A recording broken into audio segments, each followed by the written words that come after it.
Father's Day po. Para sa ating Ama, Happy Father's Day. Dito po tayo sa Pilipos, chapter 3, verse 13. Mga kapatid, hindi ko pinapalagay na nakabito nito. Talaga po, hindi ko pinapalagay na nakabito nito. Kasi po, patuloy pa rin po ako sa buhay makalaman. Kaya kailangan ko pa rin po maging overcomer na patuloy na lumaban. Masasabi ko lang siguro kung yung makakabit ko nito, kung talaga pong wala na ako sa aking laman. Ngunit sa bayan ginagawa ko, nililimot ko po. Pero napakahirap na katulad po nung sinabi Sir Alvin na Sir, nakaka-relate po ako dun sa inyong binanggit ka po. Pilit ko siya pa na nililimot. Kaya patuloy po ako na mananagumpay. Napilit ko kung dapat makakamit ko po pantungo sa hangganan. Kasi po, kailangan ko ipakita ko sa aking asawa, lalo na sa aking mana, na maging ehemplo ako para sa kanila. Ayoko kong makita sa kanila na kung ano po yung pinagdaanan ko. Gusto kong makita ko na aking mana kung ano po ako ngayon. Yun nga po.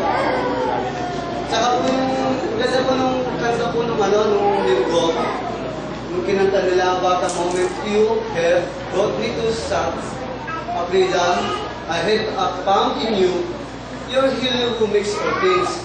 I'm not going back, moving ahead, here to declare to you, my past is over and you, all things are made new. Lahat po ay bago na. Kaya po kailangan hindi na po tayo tumingin sa nakaraan.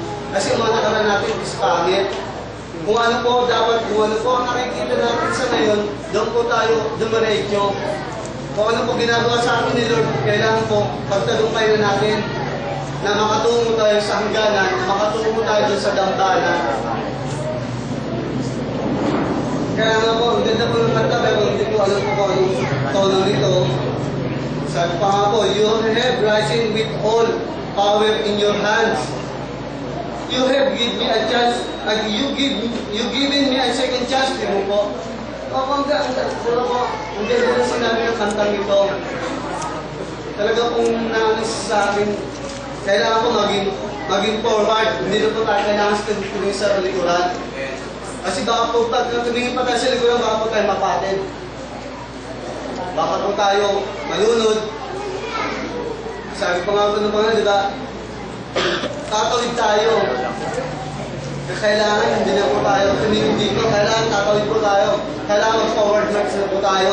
Hindi na po tayo hihinto. Talagang, ang kanta po ito talagang kaganda. Hindi ko lang po siya matagalog na ano, pero po, napakaganda. Biruin niyo po, binigyan po tayo ng second chance. Amen. Diba po? Yun lang po eh. Diba? Diba? Nang dati tayo na sa baluktot, na binigyan tayo ng isa pang chance na tayo ngayon ay lumalakad kung saan ang patungo ng hangganan. Nalalaman po natin, kaya pilit po tayo bumabagsak, pilit po tayo bumabangon dahil alam po natin kung saan tayo tutungo. Hindi po tayo tutungo doon sa likuran, kundi tutungo po tayo sa unahan dito sa likuran. Yun lang po. Salamat po. Sa Isaiah 43:18, na nilimutin ko na po yung nakaraan. Bago po yung dati po na hindi po kasi nagpapagbuga po. Kaya nagpapagod na po ako ngayon. Nagpapasalamat po ako dahil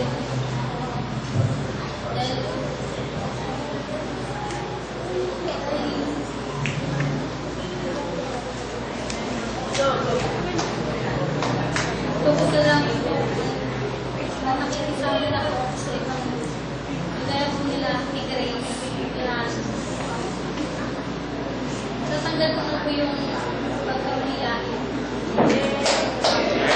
Yeah. Yun lang po na kahit pa paano nakakakain pa ka na sa tamang oras at nakakapag-aral pa. Kaya po yung nakaraan na napapasok po ako sa Amen. Pakiulit. Nakapasok siya. tama po. Pakiulit. Nakapasok siya. Tama.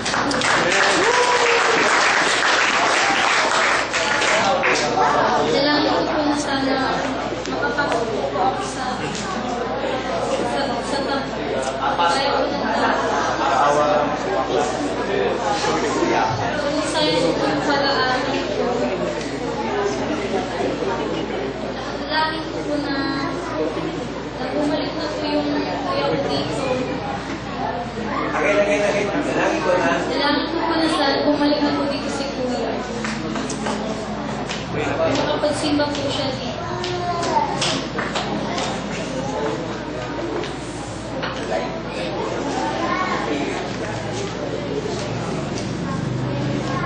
Salamat po ako na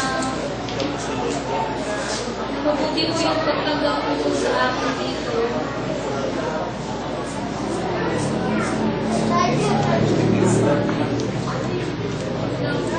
Sir, can I go to the CR? Masyadong personal yung yung message ng Lord. Nakita nyo naman, meron nang nakalihan sa kaliwa, may nakalihan sa kanan, may nakalihan sa nakatas pa paa. Sabi ko kay Julie, siguro pati sa mga nasa likod nakalihan din sa akin. Ano? Salamat sa Panginoon. And yung message na yun, sabi ko nga, ano ba Lord yung yung talagang personal na ano mo. Kasi parang marami ng beses na kinausap ako ng Lord, pero matigas talaga ulo ko eh. Ano ba? Sabi ko, forgetting the things. Yung mga forgetting the past.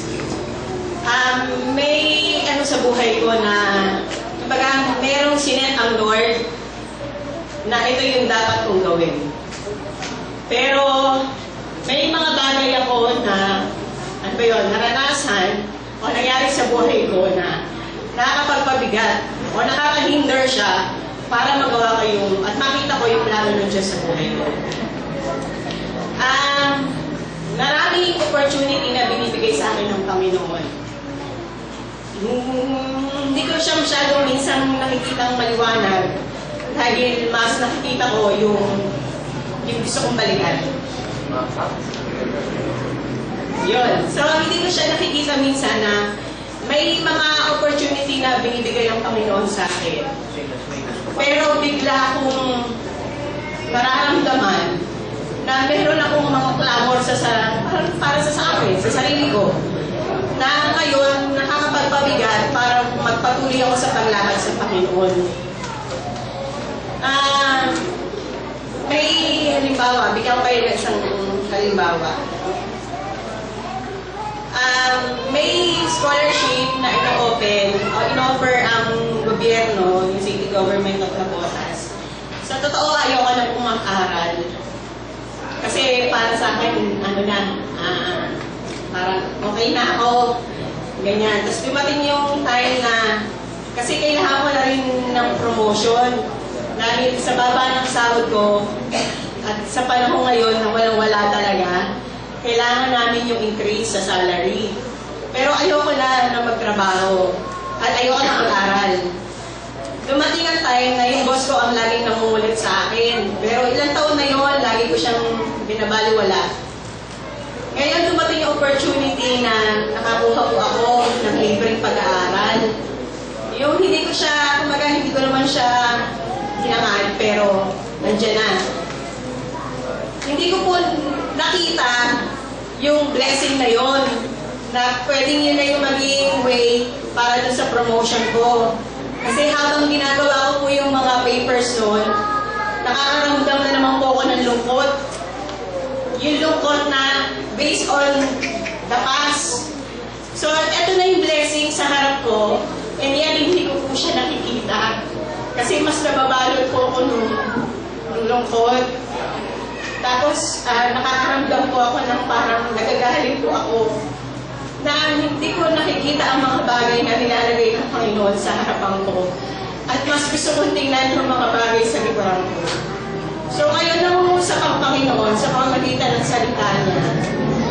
Pagka pala tayo ay naglalakad, hindi pala pwedeng tinitingnan natin yung likuran. Kasi pag tumingin ka sa likod, maraming pwedeng mangyari sa harap. Sabihin, pagka tumingin ako sa mga nakaraan ng buhay ko, sa mga sakit, mga gusto kong mangyari sa buhay ko, hindi ko makikita yung mga nais na ipagawa ng Diyos sa buhay ko. At dahil dito, gusto ko pong humingi ng patawad muna sa Panginoon. Pangalawa sa akin, sa aking mga anak. Kasi na-destroy ko yung buhay nila sa totoo lang. Si Jacob, Shekinah, it is not your dad. Hindi daddy mo may kasalanan. Ang mami. Kasi tapos na eh. Tapos na. Pero I keep on looking back. That's why hindi natin makita yung sinasabi. Sabi nga, bago yung 19, kailangan yung 18. Hindi natin makita yung bagong bagay na ginagawa ng Panginoon sa buhay natin dahil kay Mami, hindi dahil kay Daddy. And now, I want to press on towards the goal that God has sa buhay ko. And yesterday, talagang nag-ask ako, Lord, ano yung gagawin ko? Ito yung nais ng Diyos. Humingi ako ng tawad sa inyo. Kasi po, nasira ko talaga yung buhay ng mga anak ko. Because of my pagiging makasarili. Nakita ko yung pag-aaral nila talagang nasira ko po yung buhay nila. Dahil po yung sitwasyon ni Shekinah, yung hindi maipaliwanag na kondisyon niya. Lahat po yun dahil sa akin. At pinakita ng Lord ko at gusto ko humingi ng tawad sa inyo dahil sinira ko ang buhay natin. Sinira ko yung buhay nyo. And today, sa harap ng Panginoon, sinalangin ko din na tulungan nyo ako na huwag nang muling bumalik dun sa nakaraan. Tulungan nyo ako na ipahalin yung mukha ko dun sa nais ng Diyos na mangyari rin sa buhay ko. At nagpapasalamat ako sa Panginoon. Kahapon, first day ng schooling ko, ang haba ng makeup ko, at nagamit ko to para maibahagi yung karanasan ko sa mga bago ko pong classmate. Kasi nag-aaral na po ako ngayon. At nakita ko yung mga iniwan ko sa bahay, talaga naging productive po sila. Hindi ko nakikita kasi maging yung nangyayari kay Julius na magaganda. Ang dami mong nangyayaring maganda. Pero sa totoo, pag binabalikan ko po yung nakaraan, hindi ko po nakikita yung ginagawa niya. Kaya, Julius, gusto kong sabihin sa'yo, lahat ng ginagawa mo, hindi nakakalagpas sa paningin ko. Lahat ng effort na meron na binibigay mo para patunayan yung sarili mo. Gusto kong malaman kung nagpapasalamat ako sa Panginoon dahil ginising ka niya sa panahon na nandoon ka. At gusto ko sa panahon to sabihin sa'yo na nandito ako at tutulungan kita at tinatayo kita muli bilang